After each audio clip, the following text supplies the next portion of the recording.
Do you know how insane it is to hear I'm proud of you from somebody you haven't spoken to in years, but your best friends don't even watch your videos? Hello everyone. Welcome back to my channel. It's me, Teresa Parker, and here I help premium content creators harness the entrepreneurial skills they're learning right now in order to build a better future.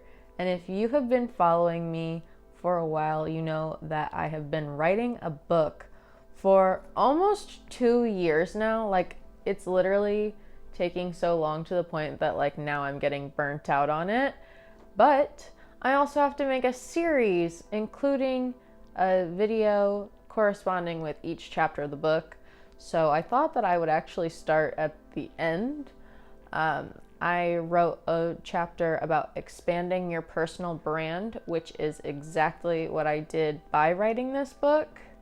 And the reason why is a lot of people will say like, you can't do this forever. I talked about that in my video about like imposter syndrome as somebody who has an OnlyFans or sells premium content in general. So the thing people will say is you can't do this forever. And honestly, I believe them. In the book, I've included 3 different archetypes of women and content creators, I would say, because there are sexy Sallys, who are people that are fully like invested in creating premium content, and that's like what they want to do. It's their dream job and they can't imagine doing anything else for any other reason, right?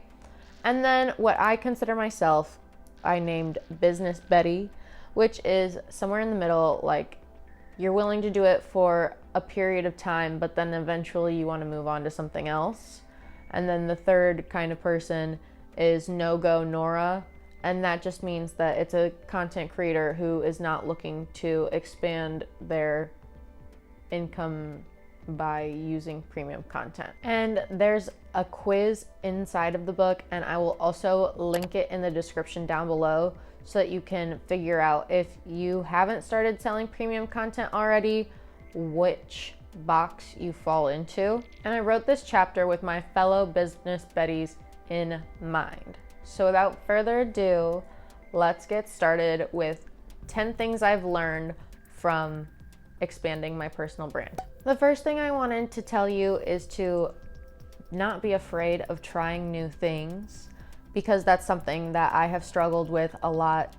I mentioned in my video about having imposter syndrome that I do have this fear of inadequacy, and that no matter how much confidence I do have, many times my character and capabilities have been called into question because I create premium content. And no matter how smart I think that I am or how smart other people tell me I am, there's just this little voice in the back of my head that tells me that I'm not good enough. And the craziest thing that I've learned in the past 2 years is that the way to silence that voice is by doing the things that scare you. And I'm not saying that you have to write a book, but that is something that I've wanted to do ever since I was little. And I always told myself that I couldn't do it because, you know, it's so hard to get published and, you know, get chosen by a traditional publisher. And that's when I told myself, screw it, like, I'm just gonna do it myself. Like, I'll use Amazon and I'll get this goal accomplished, whether a traditional publisher wants the book or not. And I can honestly tell you that even if I don't sell as many copies as I'm hoping to, with every step that I have completed, I have felt more and more proud of myself, and that has helped build my confidence. The second thing is that brand cohesion is more important than diversifying your content.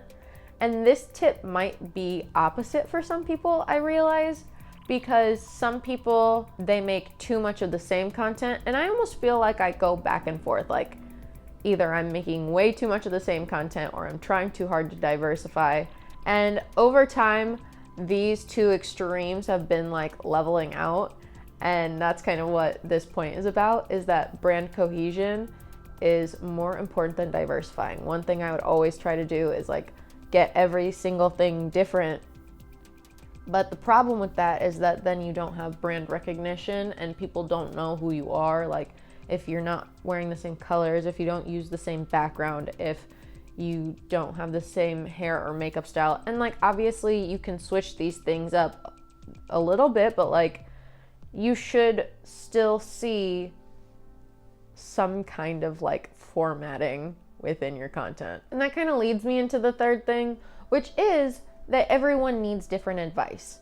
Everyone has a different brain, so whatever works for you is what is the best option for you. And that's something that I have had to deal with a lot. Like I have ADHD, so sometimes the advice that I need is like the complete opposite of what I feel like other people need.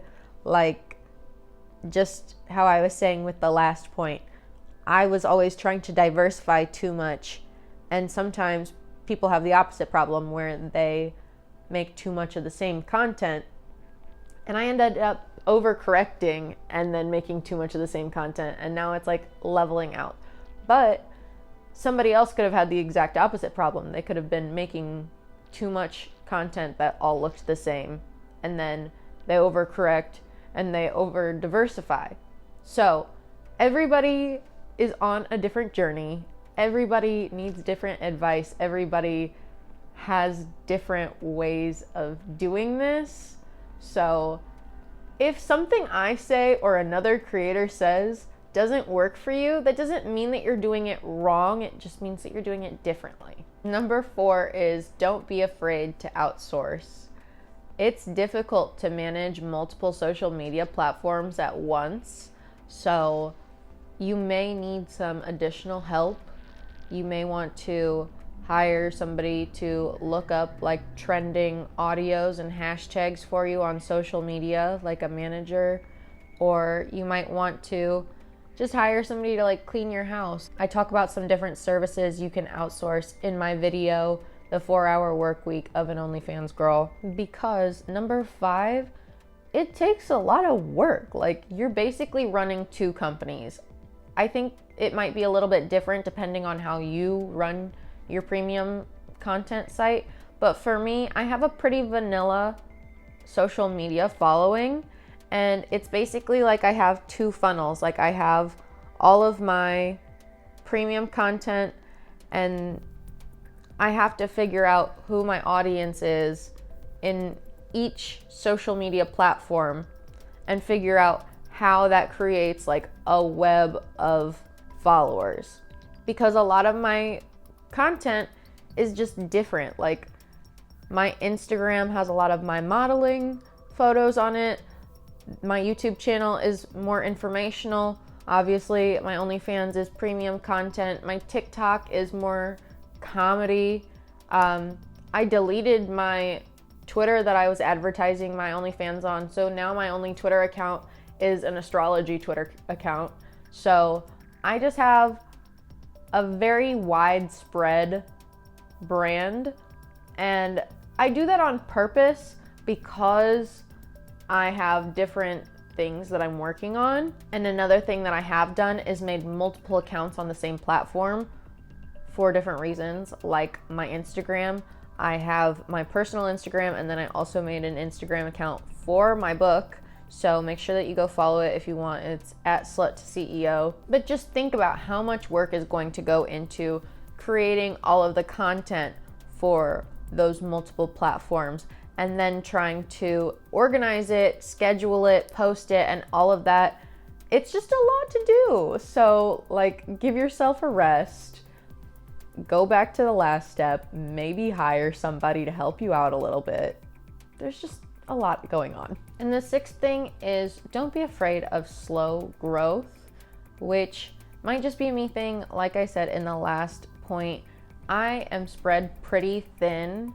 One thing that a lot of content creators who teach normal people how to gain influence so that they can make this their full-time job say that you should condense how many social media platforms that you're on. And it's very difficult to do that as a premium content creator. I go into this a little bit more in depth in a different chapter of my book, but if premium content creators only used 2 or 3 platforms the way that they suggest, That means you get your one premium site and then you get one advertising site, maybe two if you want to branch out a little bit more. But that's just a very small scope of the internet. And especially for me, since I'm trying to run like multiple businesses, I'm trying to advertise my premium content, I'm trying to land modeling jobs, I'm trying to sell my book. Like, I basically am trying to run like 3 different businesses all at once, and it's just taking me a minute to like land on solid ground. So, you might not know exactly what your niche is. If you're like me, my niche is very, very niche, because there are a lot of people who talk about OnlyFans and advice, and there are a lot of people who talk about business, but it doesn't always overlap. And that's the whole reason that I made this channel, but it makes it a little difficult trying to figure out the perfect balance. And I think that in the long term, it will be helpful, because people will come back to these videos and be like, well, I had an OnlyFans before, and like, what else can I do now? What transferable skills do I have? That's kind of what I want this channel to end up being in the future. So I'm trying to play the long game and build a tight-knit community and like go deep rather than going wide with my audience. I'm trying to find a few people who really need and care for my content rather than trying to gain popularity with viral videos. And it might not add up to YouTube ad revenue, but who knows? This book, if I write more books in the future, if I put out, who knows what other product I can try to come up with. And the 7th thing is that the most obscure people are going to be your biggest fans. Like, who is going to interact with every piece of content that you post? Is it going to be your mom? No. Is it going to be your sister? No. Is it your best friend? Absolutely not. It is the most random person. It is some stranger on the internet that you barely know. Not in like a weird way, but like you make internet besties, or like people I used to work with years ago will message me on Facebook and be like, hey, I watched your YouTube video and like, you look like you're killing it. Like, I'm so proud of you. Do you know how insane it is to hear I'm proud of you from somebody you haven't spoken to in years, but your best friends don't even watch your videos? I don't know. Sometimes it feels isolating. Sometimes it feels liberating. Sometimes it's a little bit of both, but yeah, it's just something you have to learn to live with. And another thing that I learned from expanding my personal brand is that I'm sick of catering to the male gaze. And I know that this is something, I don't know, people might think it's controversial, because I do sell premium content and that's literally all my job is. But I think that I'm gonna get into it. I think that there was a lot of stuff from like my childhood that needed to be healed in real life and in therapy. And now that I've done that, I am seeking out male validation less than I was when I was 21 years old and I started selling premium content. So I'm just like a totally different person now. And at the time, I was like, oh, I just need to finish college.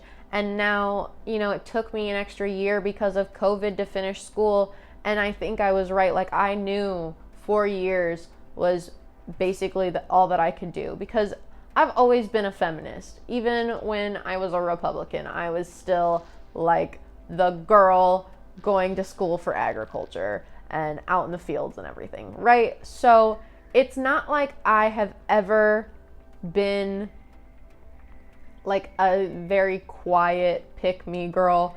I've definitely had pick-me tendencies in the past, and I'm still getting over those. I probably still have some. However, now that I'm older, I just feel like I care more about creating the content that I want to make rather than creating content that I think is going to get the most views, the most engagement, because who is that engagement coming from?